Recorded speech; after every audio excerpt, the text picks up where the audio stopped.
Hey there, it's Evelyn Cucciara, the Toy Tamer, coming to you with this month's video message. And I just got off the phone with a customer, and she has started to organize her playroom herself, which is great. I am all for everybody doing it on your own, as long as you get those 4 steps, the same method: sort, arrange, name, and empower the kids. I forgot what it was for a minute. Sort, arrange, name, empower the kids. Without all those 4 steps, your playroom is doomed to fail.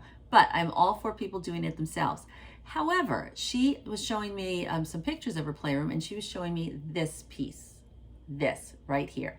That is one of my least favorite storage organizers in life.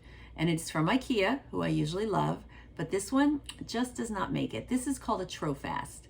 And in theory, it should be great because the little things slide in and out. And this is one that shows all bins of the same size.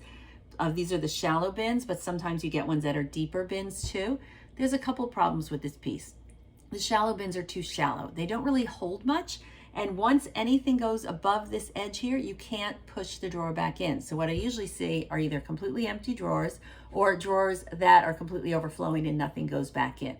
The only thing that those shallow drawers are possibly useful for are dress-up accessories like sunglasses and necklaces, or Lego if you only have a small amount.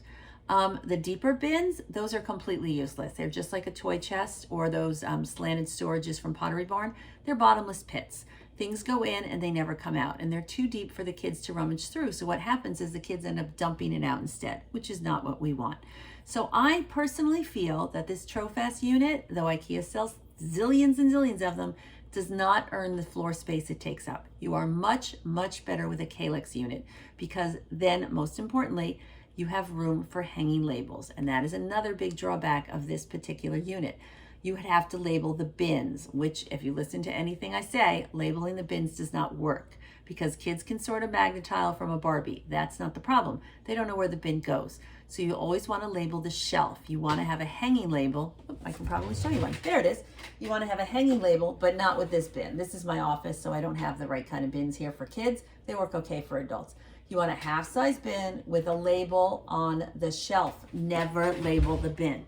And the Trofast just doesn't do it, so it doesn't cut it in my world. So that's it for now. If you have any questions, I'm happy to help. I'm happy to answer whatever is going on in your world.